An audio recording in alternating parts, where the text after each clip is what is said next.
If you're familiar with the Yakuza franchise, chances are you probably love Goro Majima. He's probably one of your favorite characters. And if you're not familiar with the franchise, if you've never played it, chances are you still probably know this character. You still have probably seen him at some point in your life. That is because Majima is basically the mascot of the franchise. And if you do love Majima, you're the one who ruined him, unfortunately. But to not put all the blame on you, I am also to blame, because I also liked Majima in the past. But things have changed. And you know what? Majima is not really the only character you have ruined. There's also Negan from The Walking Dead, Jack Sparrow from Pirates of the Caribbean, or Trevor from GTA 5, to name a few. Today I will only focus on Majima as the prime example of how oversaturation ruins a character. So let's take a step back and look at Majima in the very first Yakuza game. And by that I don't mean Yakuza Zero nor Yakuza Kiwami, I mean the original Yakuza 1 from 2005. What was Majima's role there? In the original Yakuza, Majima was a prime example of a wildcard character. And a wildcard is basically a character who is unpredictable and has their own motivations. They introduce an element of uncertainty into the story, and they're typically independent and do not align with any of the main characters in the story, be it the main protagonist or a main antagonist. And I only have one thing to say about this. It was perfect. No wonder he became such a fan favorite character. He's flashy, he's very well designed, and whenever he shows up, you know it's him. Some of the most memorable moments from the first game feature him. Let's fuck this shit up! And while basically having more of an antagonistic role in the first game, he's not a villain. When he lets go this random girl who was basically at his mercy, we see that he's not evil. His sole purpose in life is to fight Kiryu and have fun. He also has the most interesting boss fight in the first game, where you need to genuinely study his moveset to beat him. I'd even say to this day it's one of the most interesting boss fights in Yakuza. And for Yakuza 1, that was pretty much it for Majima's involvement. He had no allegiance with Nishiki or nor the Omi Alliance, no one. He was just his own thing. Now let's get to Yakuza 2. Yet again, it was perfect. Majima has now left the Dojo clan and created his own construction company for some reason. But there's not even any reason to question this, because in the way that Majima has operated in Yakuza 1, this is actually a rather natural progression for the character. He's basically still his own force and he's not aligned with anyone who is involved in the main story. Admittedly, yes, his role in the main story is a bit bigger than it was in the first one, as he helps Kiryu to fight off the invasion of Kamurocho. But again, in all of this, he stays pretty neutral and is still pretty much his crazy self. It was a perfect way to have him involved in the story, as he's a fan favorite character without him being oversaturated. Yakuza 3, 4 and 5 was when it all fell apart. To shortly summarize it, because I value your time, which is why you should like and subscribe, basically his backstory started to be introduced. Not as much in Yakuza 3, but Yakuza 4 introduced his backstory with Saejima, who sort of just appeared out of nowhere, saying he is the sworn brother of Majima. And Yakuza 5 even introduced his ex-wife. And those two games basically rendered Majima very important for the story. From now on, he was not just a neutral force who only cares about fighting and only helps Kiryu if he has something to gain from it. From now on, he is an active participant, which sort of required for the character to drop his detached crazy persona, which we can see in his first appearance in Yakuza 4, where he appears serious even wearing a different suit from his usual attire. And not only does he not pull any crazy stunts throughout the two games, his neutrality also drops, as now he's more than a willing participant in helping Kiryu or Saejima or whoever needs it. Now yes, you might say that Sajima is his sworn brother, so of course he's gonna help him. But their brotherhood was created retrospectively. And for Majima to be as involved in the main story as he is, while still regaining his popularity, the only way to achieve this is pretty much to just make him a straight up good guy. Yes, there was this idea for him to remain in this sort of gray area by the mention of him hitting Park, which ironically is something I don't think even the crazy Majima would do. But this whole idea of him marrying someone, especially in the context of Yakuza 0, to which I'm going to get to later, is just plain weird, and it does not work in the context of the character or what the character was supposed to be initially when the series first launched. A couple of seconds ago I mentioned Yakuza 0 and how that plays a role in the overall downfall of Majima's character, and I am going to get to it right now. Now let me just say, I love Yakuza 0, it's my favorite Yakuza game, and I love the way Majima is implemented there. It's my favorite version of Majima, and when I first played it I enjoyed his side of the story far more than Kiryu's.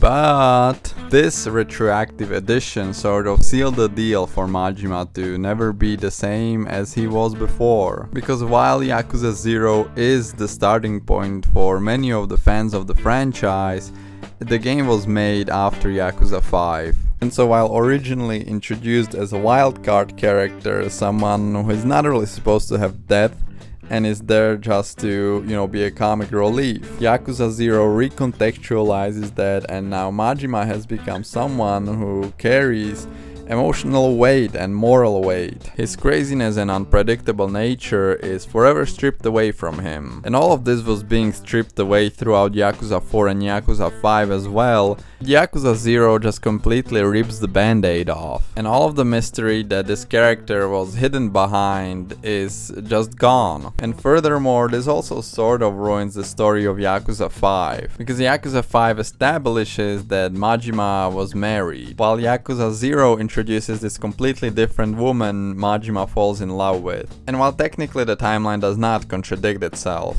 it is the nature of Majima's character that contradicts itself, as he leaves Makoto behind at the end of Yakuza 0 basically because of his Yakuza life to keep her safe. On top of that, in any following games, Majima also always thinks about Makoto. He sings the karaoke song about her and he never seems to mention Park ever. And given the fact that he hit her and he never seems to acknowledge her and he seems to hung up on this girl that he used to know before, it sort of makes him look like an asshole. And keep that in mind, because Majima being an asshole is a point that I'm going to get to. You know what, adding this layer of depth to a character who used to be a comic relief is not necessarily bad. In rare cases, this can enhance the character moving forward. It can allow them to enter a new character arc. Unfortunately, that's not what usually happens, and that's not what happened with Majima. While his involvement in Yakuza 0 is great,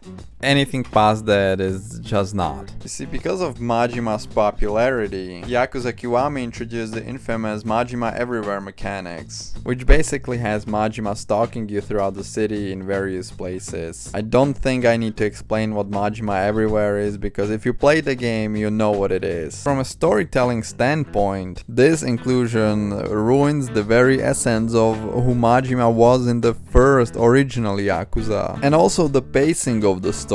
I mean, just compare the original Majima, who appears twice throughout the game, where you fight him in the boss fights that are very challenging, where he actually feels like a threatening antagonistic force, and then Yakuza Kiwami, where he's quite literally everywhere and it is more annoying than anything. And rather than a threatening force, he comes across as just a goofy mascot. In order to be as involved in the franchise as he is, he was forced to be sanitized and softened, taking away his edge and unpredictability, knowing that he stole his entire shtick from Nishitani. His quirks and everything about him has been reduced to fan service. And you know what, this would have been fine. Obviously he had to be in Yakuza Kiwami because it was the remake of the first game, but his involvement in any of the games that came after feels like a regress. Admittedly, he does basically nothing in Yakuza 6. Yakuza Kiwami 2 has his segment that serves no purpose. He does nothing in Yakuza 7, again basically nothing in Infinite Wealth other than fighting Kiryu again. And this all would have been, you know, just something you can get through, okay? He's there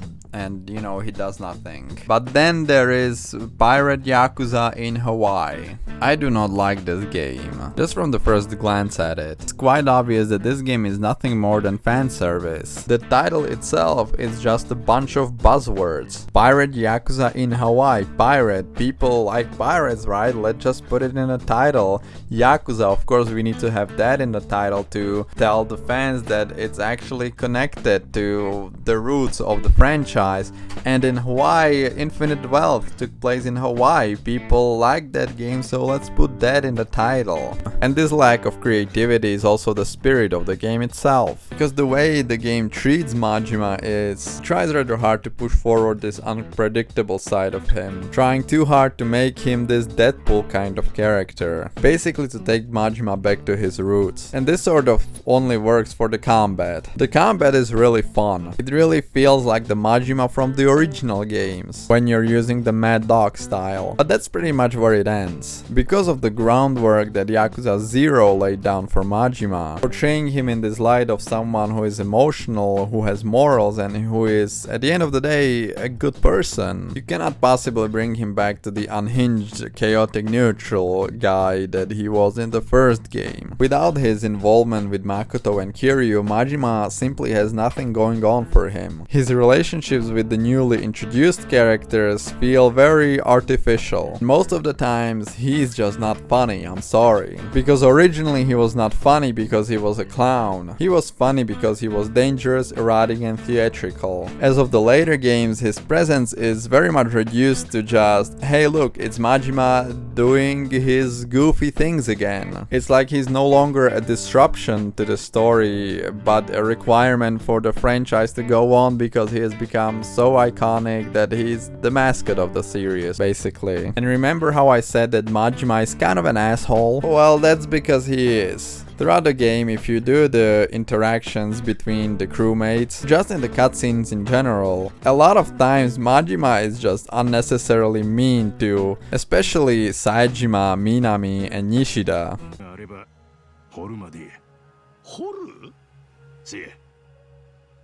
街で興味深いもん見たり、なんかひらめいたりする時があるやろ。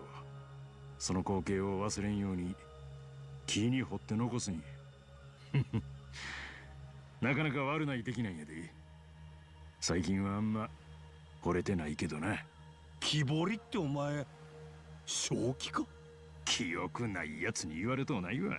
Here, Saejima basically shares his interest in carving with Majima. And Majima just basically says that it's lame. How does this person even have friends if he treats people this way? This is also not a rare occurrence. He belittles Saejima, Minami and Nishida and even the other crewmates around him all the time. And it's something that the original Majima could get away with. Because again, he was not a hero, he was not there for you to support and was very much an antagonistic or neutral force. But because of the context of Yakuza Zero and that this game has Majima as the protagonist and have him framed as a hero, his writing just doesn't work anymore. The longer he is around, the more he becomes safer and more predictable. And I even argue less likable. And I do believe it has gotten to the point that he's no longer a character but a brand. Because at the end of the day, the longer you explain the joke, the less funny it gets. Anyway, I think that's it for today. I just kind of felt that I need to get this pain out of my chest to explain how I feel about the character of Goro Majima, who I used to like, but I do not like him anymore. And hey, at the end of the day, if you like Majima, then great for you. It's your world, I'm just living in it. But I'm also objectively correct in every matter I speak about. So hey, if you enjoyed this video, leave a like and subscribe, and hopefully I will see you next time.